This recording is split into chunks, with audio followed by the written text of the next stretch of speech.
My husband put me in a coma. I almost let him do it again. I woke up in a hospital bed feeling like I'd taken the longest nap of my life, and my body was punishing me for it. My head throbbed and my bones felt stiff. Then I heard the crying. A man sat beside me with his face buried in his hands, shoulders shaking like he'd been carrying something heavy for a very long time. I tried to figure out who he was and why he was crying next to me, but that's when the real panic set in. Call me Grace Vanderwall because I don't know my name. It was like someone had taken an eraser to my entire brain and wiped it completely clean. He looked up when I moved and his whole face changed. "Juliet," he whispered, and he grabbed my hand so fast I flinched. His grip was warm and desperate, like he was scared I'd float away if he let go. Oh my God, you're awake. Nurse. Someone. She's awake." His voice cracked on the last word, and I watched tears slide down his cheeks while nurses rushed in, and doctors followed, and everyone talked over each other in that urgent hospital way. But he never let go of my hand. Not once. His name was Dave. He said we were married for 4 years. The doctors told me I'd suffered a traumatic brain injury and had been in a coma for a month. Now I was experiencing amnesia. So basically my brain decided to factory reset itself. Great. Love that for me. Dave stood in the corner the whole time with his arms crossed, watching everything like a bodyguard. Every few minutes he'd cut in with, "Is she okay?" Or, "Does she need a break?" Or, "Can you dim those lights? She's squinting." The nurses kept giving each other these little looks. I couldn't tell if they thought he was sweet or if they wanted him to shut up. Once everyone cleared out, Dave pulled his chair close and took my hand again. "I know this is scary, but I'm here," he said, and his eyes were still red from crying. "Whatever you need, whatever you want to know, I'll tell you everything." He sounded so nice and endearing when he said it, and my heart swelled. This poor guy had been living a nightmare for a month, and here he was, still trying to take care of me. "Okay," I said, trying to smile even though my face felt weird doing it. "Tell me about us." His eyes lit up like I'd just given him permission to talk about his favorite subject. "We met at a grocery store," he said. 4 years ago. We both reached for the last box of strawberries and you told me I could have it if I gave you my number. I thought you were the boldest person I'd ever met." He laughed a little and I found myself wanting to laugh too, even though I couldn't picture any of it. "What's my favorite color?" I asked. "Blue." "Do I have any siblings?" "One sister, Caroline. You guys are close." He answered everything without pausing, like he'd been waiting his whole life for someone to ask him about me. It was actually kind of adorable. A week later, Dave took me home. I reached for my bag and he grabbed it before I could. "Babe, come on," he said with a little grin. "You just woke up from a coma. Let me be useful." I laughed and let him have it because honestly it felt nice to have someone looking out for me. The house was beautiful in that put-together way where everything matches and nothing has dust on it. I walked through the rooms slowly, waiting for something to click. Nothing did. But Dave stayed right beside me the whole time, pointing things out. "That's your reading chair. You fall asleep there like every night. That's the blanket your mom made us. Those are the mugs from our Hawaii trip." Photos were everywhere. Me and Dave on a beach. Me and Dave at Christmas. Me and Dave cutting a wedding cake. The woman in them looked so happy it almost hurt to look at. I picked up a frame and studied her face. My face. "That's Bali," Dave said suddenly right behind me. His hand landed on my lower back and stayed there. "Our honeymoon. You didn't want to leave." I could feel him watching, waiting for some sign that I remembered. I wished I could give him one. "This is really weird," I said, putting the frame down. "Like, I'm looking at my own face and I feel nothing. Is that bad?" "That feels bad." Dave stepped in front of me and grabbed both my hands like we were about to slow dance. "Hey, look at me," he said, and his voice was so soft it almost didn't sound real. "This is a lot. I get it. But we're going to figure this out together, okay? I'm going to help you remember who you are. Who we are." He paused and did this thing where he tilted his head and looked at me like I was something precious. "And if you never remember, that's okay too. I'll just make you fall in love with me all over again." It should have been romantic. It was romantic, probably.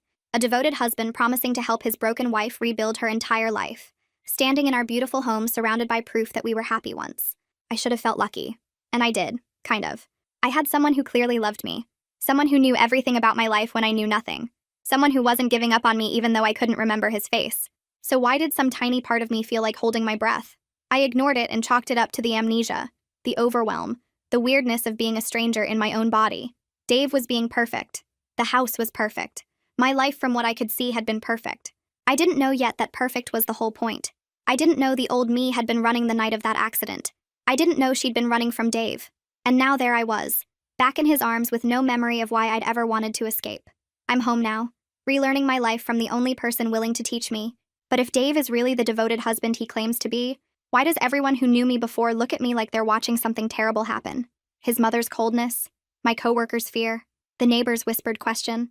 Something is wrong with this picture. And I'm about to find out that everyone sees it but me. Dave's mother came over for dinner 3 days after I got home, and I'd been nervous about it all morning. Meeting your mother-in-law is already awkward, but meeting her when you can't remember a single conversation you've ever had with her feels like showing up to a final exam for a class you didn't know you were enrolled in. Dave kept telling me to relax. "She adores you," he said, while setting the table with the fancy plates I didn't know we owned. "You two are super close. She was at the hospital practically every day. Trust me, this is going to be great." I wanted to believe him.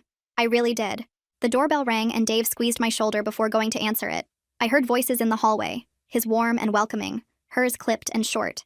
When she walked into the kitchen, I prepared myself for the emotional reunion Dave had promised. Instead, she stopped about 5 feet away from me and looked me over like she was inspecting a piece of furniture she wasn't sure she wanted to keep. She was a small woman with silver hair and sharp eyes, the kind of person who looked like she had opinions about everything and wasn't afraid to share them. "Juliet," she said flatly. Not, "Oh, sweetie," or "Thank God you're okay," or literally any other warm greeting. Just my name, stated like a fact. She hugged me eventually, but it was the kind of hug you give a distant coworker at a retirement party. Stiff arms, minimal contact, pull away as fast as possible. I tried not to let it bother me because maybe she just wasn't a hugger. Some people aren't. But then Dave went to grab wine from the kitchen, and the second he was out of earshot, she leaned toward me and said, "Well, I'm glad you're finally behaving like a proper wife." I blinked at her.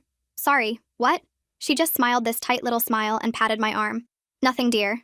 You look well." Then Dave came back and suddenly she was a completely different person. Warm and chatty and asking if she could help with anything.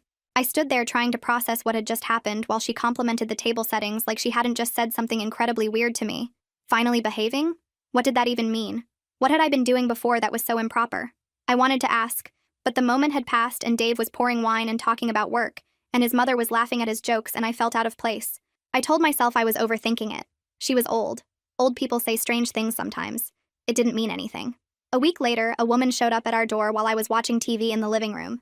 Dave answered, and I could see the entryway from where I sat on the couch. She was around my age with curly hair, and she was holding a bouquet of sunflowers wrapped in brown paper. "Hi, I'm Becky," she said brightly. "I work with Juliet. Everyone at the office wanted to send something, and I volunteered to drop them off because I live closest, and—" She stopped talking. Just stopped mid-sentence like someone had pressed pause on her. I watched her face change as she looked at Dave. The color drained out of her cheeks so fast I thought she might faint. Her hands started trembling and the flowers shook with them. I didn't know if Dave noticed or not because he kept his voice perfectly calm and friendly when he spoke. "That's so thoughtful. I'll make sure she gets them." But Becky was already backing up.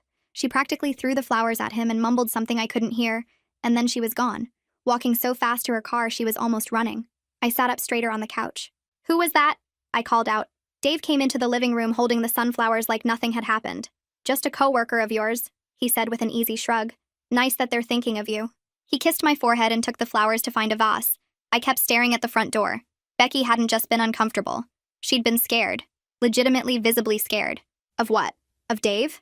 That didn't make any sense. He'd been nothing but nice to me. I told myself she was probably just weird around hospitals and sickness. Some people don't handle that stuff well. It didn't mean anything. 2 weeks in, and Dave still came with me everywhere. Grocery store, pharmacy, doctor appointments, everywhere. He said it was because I didn't know my way around yet, and he worried about me getting lost or overwhelmed. It made sense at first, but by now I was starting to feel like I had a very attentive shadow. This particular day, he had a work call he absolutely couldn't miss, so he dropped me off at the grocery store with strict instructions. "Stay inside," he said. "Keep your phone on. I'll be back in 30 minutes. Text me if you need anything." I told him I wasn't 5 years old and he laughed and said he knew, but he couldn't help worrying. Sweet, right? I thought so too. I was standing in the produce section staring at apples and trying to figure out if I liked them when someone appeared beside me. An older woman with graying hair and tired eyes. "Juliet?" she said quietly, and I turned. "I'm sorry. Do I know you?" She nodded slowly. "I'm Faith. I live 2 houses down. We used to talk sometimes when you were out in the garden." I smiled apologetically. "I'm so sorry. I was in an accident and my memory—" "I know," she said, cutting me off. She glanced around quickly, nervously, like she was looking for someone. Then she leaned in close enough that I could smell her perfume. "Are you okay? Are you safe?" The question hit me like ice water. "What do you mean?" I asked, but she was already stepping back, her eyes fixed on something behind me. I turned around and saw Dave walking through the store entrance, scanning the aisles. When I looked back, Faith was gone, just completely vanished like she'd never been there. Dave found me a minute later. "Making friends?" he asked with a smile. "No," I said. "Just looking at apples." He took my hand and led me toward checkout, and I let him even though he was gripping my hand a little too hard to be normal. But I didn't know what else to do. That night, I couldn't sleep. I lay next to Dave, listening to him breathe and running through everything in my head. His mother's comment, Becky's terror, Faith's question. 3 different people looking at me like I was standing in a burning building and didn't know it. Then someone called me, but it came from an unknown number. Something told me to answer it, so I did. "Hello?" I whispered. Silence. Then a woman's voice, tight and rushed. "Juliet, it's Caroline. Is he listening?" My heart jumped. It was my sister. "What? No, he's asleep. Caro, don't say my name," she hissed. "Just listen. Are you alone? Are you safe?" That question again. Why does everyone keep asking me that? The line was quiet for a second. Then she exhaled like I'd just confirmed something terrible. "Oh God," she whispered. "You really don't remember, do you?" "Remember what?" I asked. "I can't explain over the phone. He tracks everything." Her voice was barely a whisper now. "Start paying attention, Juliet. The things he won't let you see. The rooms he keeps locked. The mail he doesn't let you touch. None of it is what he says it is." I heard something on her end. A door opening. "I have to go. Don't tell him I called." Then the line went dead. I sat in the dark, staring at the ceiling while my husband slept beside me. Something was wrong. Something was really, really wrong. I couldn't stop thinking about what Caroline said. The rooms he keeps locked. The mail he doesn't let you touch. I'd spent weeks letting Dave tell me who I was and what my life looked like. I never questioned any of it because I had no reason to. But now I had 4 reasons. 4 people who looked at me like I was in danger. 4 people who knew something I didn't. If Dave was hiding something, it was in this house. And tomorrow, when he left for work, I was going to find it. Dave left for work at 8:15. I watched his car disappear down the street and counted to 60. Then I counted to 60 again. He wasn't coming back. I had maybe 9 hours before he walked through that door, and I needed to use every single one of them. 4 people had looked at me like I was in danger. My own sister had called me in the middle of the night from a blocked number. I was done making excuses. I was done telling myself everyone was just being weird. Today, I was going to find out what the hell was going on in my own house. The basement door was my first stop. I'd walked past it dozens of times since coming home, but Dave was always nearby, always steering me somewhere else before I could think about it too hard. Now I stood in front of it alone and tried the handle. Locked. I jiggled it harder. Still locked. Not stuck. Not jammed. But locked with a key I didn't have. I pressed my ear against the wood and listened. Nothing. Just silence. I made a mental note and moved on. I didn't have time to stand around staring at doors I couldn't open. I moved on. Checked the kitchen drawers, the coat closet, the little desk in the corner of the living room where Dave paid bills. Everything seemed normal. Boring even. I was starting to feel stupid for snooping around my own house like some kind of detective when I remembered my phone. I'd been using it for weeks, but only for basic stuff. Texting Dave, Googling random questions about amnesia. I'd never really looked at it. I pulled it out now and opened the contacts and found it empty. Completely empty. Not a single name, not a single number. Just Dave's contact at the top and nothing else. I scrolled through messages and only found conversations with Dave. Same thing. It was like I didn't exist before the accident. Like I had no friends, no family, no life outside of him. I put the phone down and looked up. That's when I noticed the cameras. They were small black domes tucked into the corners of the ceiling. The more I looked around the house for them, the more I found. One in the living room pointed at the couch where I was sitting. Another in the kitchen. The hallway by the front door. I checked the bedroom and found another one above the dresser angled toward the bed. 4 cameras. Maybe more that I couldn't see. My skin started to crawl. I tried to think of a reason for so many cameras from Dave's perspective. Maybe it was for my safety since I was still getting used to things and he needed the peace of mind. But why would a concerned husband need to watch his wife from 4 different angles? Why did it feel less like protection and more like surveillance? I actually got scared he was watching me at that very moment, so I stopped searching. Then the doorbell rang. My neck snapped towards the door and my heart fell. Dave? No. He had a key he wouldn't ring. I walked to the door slowly and opened it. A mailman stood on the porch holding a stack of envelopes. "Afternoon," he said with a friendly nod. "Got a few for you today." He handed me the mail and I looked down at it. Bills, flyers, and one envelope with my name written on it by hand. There was no return address. Someone had taken the time to write this out and send it to me specifically. Before I could take them, I heard footsteps behind me. Dave had somehow gotten home and got in through the kitchen door. He appeared at my side and took the mail from my hands before I could react. "I got it, babe," he said casually, flipping through the stack. "You don't need to worry about this stuff. It's mostly junk anyway." He barely glanced at the handwritten envelope before tossing it in the trash. "See? Nothing important." He smiled at me and sat down in the living room and patted the spot next to him. I sat down and tried to relax even though I was sweating like crazy and could only think about that letter that had my name on it. Someone had written to me, and he threw it away like it was garbage. I wanted to fish it out, but he was watching me. By night, the trash was gone. That night, Dave took a shower and I moved fast. His nightstand first. Old receipts. A watch he never wore. Nothing. His dresser. Socks and boxers and a broken pair of reading glasses. Nothing. Then I remembered the closet. There was a small lockbox on the top shelf that I'd seen him open once with a key from his wallet. I grabbed a bobby pin from the bathroom and worked at the lock until it clicked open. My hands were shaking, but I kept going. I found tax documents, warranties, an old folder of insurance papers. And at the very bottom, tucked underneath everything else like it was supposed to stay hidden, I found a passport. My passport. I couldn't explain why he had my passport locked up. That was until I flipped it open and scanned the pages and saw it. A visa stamp dated 2 days before my accident. Destination Canada. One way. The shower turned off and I didn't have time to freeze and get scared. I shoved everything back into the box and snapped it shut and barely made it to the bed before Dave walked out with a towel around his waist. "You okay?" he asked, looking at me with his head tilted. "You look pale." "I'm tired," I said, trying to keep my voice as calm as possible. He climbed in next to me and pulled me close and kissed my temple and told me to get some rest. I lay there in the dark with his arm draped over me like a chain. One way. I'd been leaving, but not for vacation or work. I was running. I had a plan. I had a ticket. And 2 days later, I ended up in a coma. The old me had tried to escape. Now I needed to figure out what stopped her. The evidence is everywhere once I start looking. My name removed, my escape routes closed, my entire identity filtered through Dave. He hasn't been caring for me. He's been containing me. Somewhere in this house, the woman I used to be left a message. I just have to find it before he realizes I'm looking. The old me knew this moment would come. I just have to trust a stranger who happens to be myself. The old me knew this moment would come. I just had to trust a stranger who happens to be myself. The problem was I had no idea where to start. I'd searched the obvious places already. The drawers, the closets, the lockbox. I'd found the passport and that was something, but it wasn't enough. It told me I was leaving, but not why. It told me I had a plan, but not what happened to it. If the old me really knew this moment would come, she would have left something behind. A note. A message. Something to tell the new me what the hell was going on. I just had to figure out where she hid it. Dave was at work again, and I had the house to myself. I stood in the middle of the bedroom and tried to think like someone who was being watched. If I wanted to hide something from a man who monitored my phone and installed cameras in every room and locked doors I wasn't supposed to open, where would I put it? Somewhere he'd never look. Somewhere he'd never think to check. Somewhere so mundane and boring that it wouldn't even register as a hiding spot. My eyes landed on the dresser. Heavy wood, old-fashioned, sitting against the wall like it had been there forever. I walked over and crouched down to look underneath it. Nothing but dust and darkness. But then I noticed something. One of the floorboards near the back leg looked different from the others. Slightly raised, slightly off, like it had been pried up and put back down more than once. My heart started beating faster as I grabbed the edge of the dresser and pulled. It was heavier than I expected, but I managed to drag it a few inches away from the wall, enough to get to that floorboard. I knelt down and worked my fingers into the crack along the edge and pulled up. It came loose easier than I thought it would. And underneath it, tucked into the dark space between the floor and the foundation, was a notebook.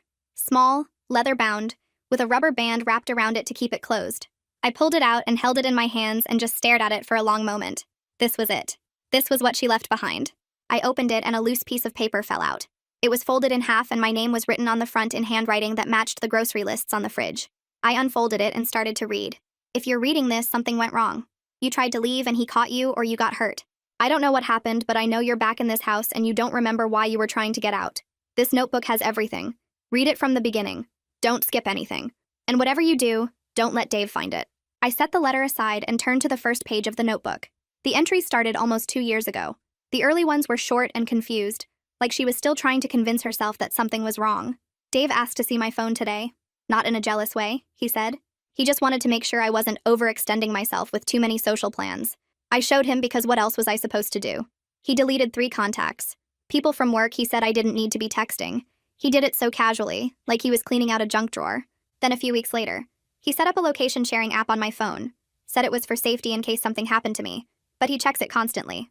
I went to get coffee with Becky and he called me 4 times asking why I was at a cafe when I said I was running errands. I had to send him a photo of my receipt to prove I wasn't lying. Becky looked at me like I was insane. The entries got darker as I kept going. He doesn't let me drive anymore. He says my reaction time is bad and he worries about me getting in an accident. So now he drives me everywhere. To work, to appointments, to the grocery store. I have to text him when I'm ready to be picked up, and if I'm not outside waiting when he arrives, he gets upset. He says I'm wasting his time. Then, Caroline called and he answered my phone before I could get to it. I don't know what she said, but when he hung up, he told me she's toxic, and I need to set boundaries. He wants me to stop talking to her. My own sister. He says it's for my mental health, but I think he just doesn't like that she asks questions. Then, he put a lock on the basement door and won't tell me why. Said it's storage. said I don't need to go down there. When I asked for a key, he laughed and said, "Why would you need a key to storage?" I dropped it because the way he looked at me made my stomach hurt. My hands were shaking so hard the pages started to blur. I wiped my eyes and realized I was crying. I didn't even know when I'd started. He took my debit card out of my wallet and said he's consolidating our finances for tax purposes. I asked when I'd get it back, and he said I don't need it because he buys everything I need. He gave me $40 cash and told me to make it last the month. $40. I used to make my own money. I had a savings account. I don't even know where it went. Then, I asked if I could visit my mom for her birthday, and he said no. Not, let me think about it. Not, we'll see. Just no. When I tried to argue, he grabbed my wrist and squeezed until I stopped talking. He didn't say anything. He just squeezed and looked at me until I said, "Okay, I have a bruise now." I took a photo of it. I don't know why. I just needed proof that it happened. Then, he installed cameras in the house. He says it's for security, but they're pointed at the couch where I sit, at the kitchen where I cook, at the bed where I sleep. He can watch me from his phone at work. He showed me like it was a gift, like I should be grateful he cares enough to watch. Then, he found out I created a secret email to talk to Caroline. I don't know how he found it. He monitors everything. He woke me up at 3 in the morning screaming so close to my face I could feel spit landing on my cheeks. He said if I ever went behind his back again, he'd make sure I never spoke to Caroline or anyone else ever again. I asked what that meant, and he smiled and said, "You don't want to find out." I flipped to the back of the notebook and found them. Photos. Printed out and taped to the pages. Bruises on my arms in the shape of fingerprints. A black eye with a note underneath that said, "Told everyone I walked into a door." A burn mark on my wrist with a note that said, "Punishment for coming home 20 minutes late." Evidence. She documented everything. Every hurt, every threat, every moment he made her feel small and scared and trapped. She knew no one would believe her without proof, so she collected it piece by piece and hid it under the floorboards where he'd never think to look. The last entry was dated 2 days before my accident, the same day as the visa stamp in my passport. Tonight, I'm leaving. I have a bag packed in the trunk of my car and a one-way ticket to Canada. Caroline is meeting me at the border. I'm not telling anyone else. I'm not saying goodbye. I'm just going to get in my car after Dave falls asleep and drive until I'm free. If you're reading this and I made it, this notebook doesn't matter anymore. But if you're reading this and something went wrong, if I'm hurt or trapped or back in this house with no memory of why I left, then you need to know the truth. Dave did this to me. Whatever happened, he's the reason. Get out. Trust Caroline. And whatever you do, don't let him convince you that you're crazy. I closed the notebook and held it against my chest and sobbed until I couldn't breathe. Every sweet thing Dave had done since I woke up played through my head like a horror movie. The crying at my hospital bed, the hand-holding, the, "I'll make you fall in love with me again." It was all a lie. Every single second of it. He wasn't a loving husband helping his broken wife recover. He was a prison guard who got his prisoner back. And I'd been falling for it. My own handwriting. My own words. Warning me that the man sleeping beside me is the reason I almost died. If Dave finds out I know, there won't be a second accident. There will be a burial. I have to keep pretending. Keep smiling. Keep kissing him goodnight while planning my escape. One wrong move and I'm dead. But I've already made one wrong move. I just don't know it yet. The next few days were the hardest of my life. I had to look at Dave across the breakfast table and smile. I had to let him kiss me goodbye in the morning and welcome him home at night. I had to pretend I was still the confused little amnesiac wife who trusted him completely, while every cell in my body screamed at me to run. The notebook was back under the floorboards. I'd memorized the important parts and put everything exactly where I found it, but I couldn't unsee those photos. I couldn't unread those entries. Every time Dave touched me, I thought about the bruises. Every time he smiled, I thought about him screaming in my face at 3 in the morning. Every time he called me babe, I wanted to throw up. I was washing dishes one evening when Dave came up behind me and wrapped his arms around my waist. I forced myself not to flinch. "Hey," he said softly into my hair. "Can we talk about something?" My heart started pounding, but I kept my voice light. "Sure. What's up?" He turned me around to face him and took both my hands in his. The gesture used to feel romantic. Now it felt like handcuffs. "I've been worried about you," he said, tilting his head with that concerned expression I used to find so comforting. "You've been off lately, jumpy. Not yourself. I talked to your doctor and she thinks maybe you're not doing as good as we thought." I blinked at him. "What do you mean?" "I feel fine." I didn't feel fine. I felt like I was going to have a heart attack standing in my own kitchen. But he couldn't know that. Dave sighed and squeezed my hands. "Babe, you've been wandering around the house at weird hours. I've seen you on the cameras." My blood went cold. The cameras. Of course. He'd been watching me search. He'd seen me moving furniture and looking in closets and going through drawers. "I was just looking for things," I said quickly. "Trying to find stuff that might help me remember. Photo albums and stuff." He nodded slowly, but his eyes didn't match his sympathetic expression. I know you're trying. But the doctors said this might happen. Sometimes after a head injury, people get confused. They start thinking things that aren't real. It's not your fault. I wanted to scream. I wanted to tell him I knew everything. I wanted to throw those photos in his face and watch him try to explain away the bruises and the burn marks. But I couldn't. Not yet. I didn't have a plan. I didn't have anywhere to go. So I did what old Juliet would have done. I played along. Thinking things that aren't real? I said, letting my voice wobble a little. You think something's wrong with me? Dave pulled me into a hug and stroked my hair. I think you've been through a lot. And I think maybe we need to get you some more help. Somewhere you can focus on getting better.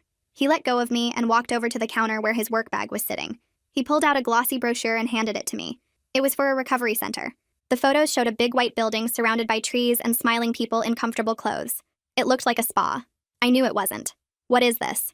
I asked, even though I already knew. It's a place for people like you, Dave said gently. People who've been through what you've been through. They help with memory stuff, with getting your head right. He paused. I think you should go there for a little while, just until you're feeling better. I stared at the brochure. The words blurred in front of me. He wanted to put me away, lock me in some facility where no one would believe a word I said, where he could visit me with flowers and everyone would think what a devoted husband and I would never get out. I don't think I need this, I said carefully. I feel like I'm getting better every day. Dave's jaw tightened for just a second before the soft expression returned. Babe, you've been acting weird, going through my stuff, asking strange questions. The other night you were up at 2 a.m. just standing in the hallway staring at the basement door. I had been doing that. I'd wanted to find a way to pick the lock. I hadn't realized he was watching. I was just confused, I said. I woke up and forgot where I was. It happens sometimes.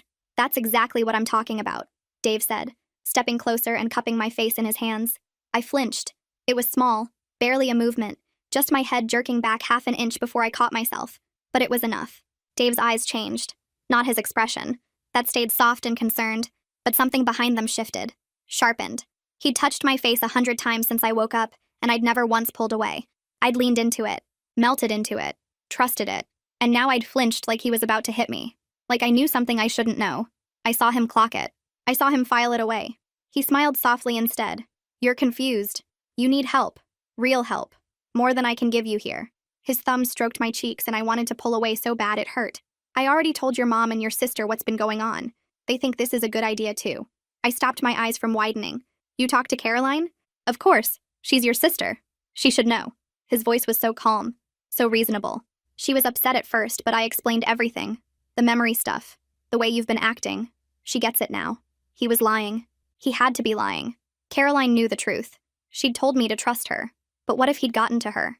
What if he'd made her think I was crazy before I could tell her what I'd found? I felt like the walls were closing in. What did she say? I managed to ask. Dave smiled sadly. She said she just wants you to get better. We all do. He kissed my forehead. I already started the paperwork. There's a hearing in 3 days. Some doctors are going to talk to you and make sure you're okay.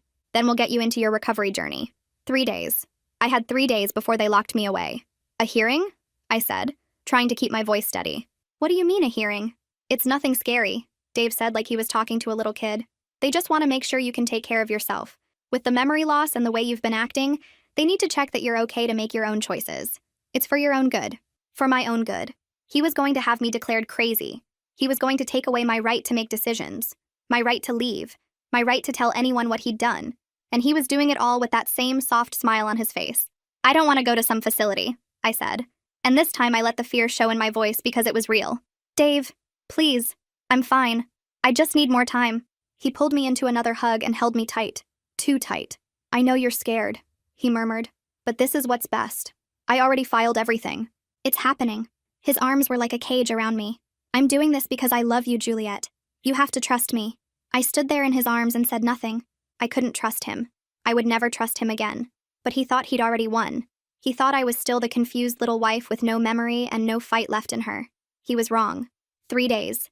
I had 3 days to get out of this house. 3 days to contact Caroline. 3 days to prove I wasn't crazy before he locked me away forever. I hugged him back and rested my head on his chest and whispered, okay. And I started planning. Dave left the next morning without saying where he was going or when he'd be back. I didn't waste time.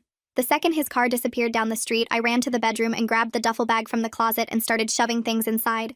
Clothes, the notebook from under the floorboards, my passport that I'd stolen back from his lockbox 2 nights ago when he was asleep. I didn't fold anything. I didn't organize. I just threw it all in as fast as I could because I had no idea how long he'd be gone. I grabbed the burner phone I'd bought 3 days ago from a gas station when Dave let me wait in the car while he paid inside. My hands were shaking as I dialed Caroline's number. She picked up on the first ring. Juliet? What's happening? Are you okay? I'm leaving, I whispered even though no one was home. Right now. He's gone and I found everything. The notebook, the photos. I know what he did to me. Caroline exhaled hard. Thank God. I've been going crazy trying to reach you. He called me last week pretending to check in, and I knew something was wrong. Where are you going? I can meet you. I don't know yet. Just away. Anywhere. Okay, listen to me, she said, and her voice was urgent. Get out of that house and go straight to the nearest police station. I'm 40 minutes away, but I'm leaving right now. Don't stop anywhere else. Don't talk to anyone. Just go. Okay, I said. Okay, I'm going. Juliet. She paused. If something goes wrong, if you can't get out, I'm calling the cops. I don't care what he says. I'm not losing you again. I hung up and shoved the phone in my pocket and zipped the bag. Slung it over my shoulder, headed for the front door. My hands were shaking so bad I could barely grip the handle. I took a breath, turned the lock, pulled the door open. Dave was standing on the porch. My whole body went cold. He wasn't supposed to be here. He'd just left. I saw him leave, but there he was, standing 3 feet away from me with his keys in his hand and his eyes locked on the bag over my shoulder. Neither of us moved. Neither of us spoke. I watched his face change as he put it together. The bag. The panic in my eyes. The way I was frozen in the doorway like a deer caught in headlights. He knew. He knew exactly what I was doing. Going somewhere? His voice was calm, but his eyes weren't. They were dark and flat, and nothing like the soft, concerned husband I'd been living with for weeks. I took a step back without thinking. Then another. He stepped forward, and I kept backing up until I was inside the house again and he was following me in, and then the door was closing behind him. I heard the lock click. Then the deadbolt. Then the chain. Each sound made my stomach drop further. Dave. I started, but he cut me off. Don't. He held up a hand and smiled, but it wasn't the smile I was used to. It was cold. Empty. I knew you'd remember eventually. You always were stubborn. He took a step toward me and I took a step back. I thought maybe this time would be different. Maybe you'd stay the sweet, grateful wife who actually appreciated everything I did for her. But no. You had to go digging. You had to find that stupid notebook. My heart stopped. You knew about the notebook? He laughed. Actually laughed. Juliet, I know about everything. The floorboards. The passport, the phone call with your sister in the middle of the night. He shook his head like I was a child who disappointed him. You really thought I wasn't watching? After everything? I was against the wall now.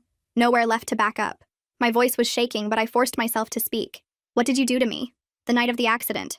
What did you do? His smile grew wider, colder. I did what I had to do. You were going to leave me, Juliet. You had a bag packed. A ticket to Canada. You thought you could just run off with your sister and I'd never find you. He stepped closer. Close enough that I could see the vein pulsing in his temple. So I made sure you couldn't leave. What does that mean? My voice cracked. I didn't want to know, but I had to know. Your brakes, he said simply. I cut them. You were so focused on sneaking out that you didn't even check the car. He tilted his head like he was remembering something pleasant. I didn't want to hurt you. I just wanted to stop you. But you had to go and crash into that tree and make everything so much more complicated. The room spun. He'd tried to kill me. The man I'd been sleeping next to for weeks. The man who held my hand in the hospital. He'd cut my brakes and watched me drive away knowing I might die. You're insane, I whispered. His face changed. The fake softness disappeared completely. I loved you. I still love you. Everything I did was because I loved you. His voice cracked, and for a second I saw something real in his eyes. Something broken. The first accident didn't kill you, but you came back perfect. Blank. Mine again. His breath was hot on my face. I'm not losing you twice. I ran. I didn't think about it. I just ran for the front door. My fingers fumbled with the chain and I got it undone and reached for the deadbolt, but then his hand was in my hair. He yanked me backwards so hard my feet left the ground. I screamed as he threw me to the floor. My shoulder hit first and pain exploded down my arm. You're not leaving, he said, standing over me. Not again. Not ever. I kicked at his legs and he stumbled. I scrambled up and ran for the kitchen, the back door. If I could just get outside, someone would see me. Someone would help. My hand closed around the doorknob and I twisted, but it wouldn't turn. Locked. I fumbled for the latch, but then he was on me again. He spun me around and slammed me against the door so hard the glass rattled. Stop fighting me, he hissed. His forearm pressed against my throat. Why do you always have to fight me? I grabbed a sharp object from the block on the counter and swung. It caught his arm and he howled and let go. Blood bloomed through his shirt sleeve. I ran again. Living room. Front door. I almost made it. My fingers touched the deadbolt. Then he tackled me from behind and we both went down. We crashed into the coffee table and it shattered beneath us. Glass everywhere. I felt it slice into my palms as I tried to push myself up. He grabbed my ankle and dragged me backward across the floor. I kicked and thrashed and my foot connected with his face. I heard a crack. Blood poured from his nose. But he didn't stop. He crawled on top of me and pinned my wrists above my head. I gave you everything, he screamed. Blood dripped from his face onto mine. I took care of you. I was there every single day while you were in that coma. And this is how you repay me? I headbutted him. Our foreheads cracked together and stars exploded in my vision. But it was worth it. He reared back and I twisted free. I crawled toward the door, but he grabbed me again. His hands found my throat. Squeezed. I couldn't breathe. Black spots danced everywhere. I clawed at his wrists, but he was too strong. Why couldn't you just stay broken? He hissed. Why couldn't you just let me love you? Then I heard it. Sirens. Faint at first, but getting louder. Dave heard them too. His grip loosened just a fraction as he turned toward the window. I reached out blindly and my hand closed around something solid. The lamp from the side table. I swung it with everything I had. It connected with the side of his head with a sound I'll never forget. He let go of my throat and crumpled sideways. And then he was on the ground and he wasn't moving. I stood over him, gasping for air with the lamp still in my hands and blood dripping from my face onto the carpet. The sirens were right outside now. Red and blue lights flashing through the windows. Someone pounding on the door. Police! Open up! I dropped the lamp and stumbled to the door and fumbled with the locks until it swung open. 2 officers stood on the porch with their hands on their weapons. Behind them, running up the driveway with tears streaming down her face, was Caroline. Juliet. She pushed past the officers and threw her arms around me and I collapsed into her.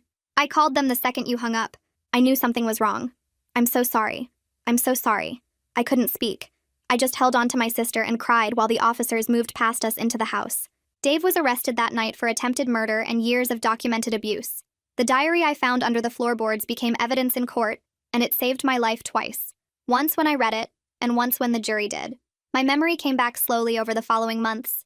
Nightmares first, then faces, then the fear I used to live in every single day. I'd wake up in the middle of the night remembering things I wished I could forget again. The way he looked at me when he was angry. The sound of his voice when he was pretending to be kind. The bruises I'd hidden under long sleeves for years. The divorce was finalized 3 months later and I moved in with Caroline.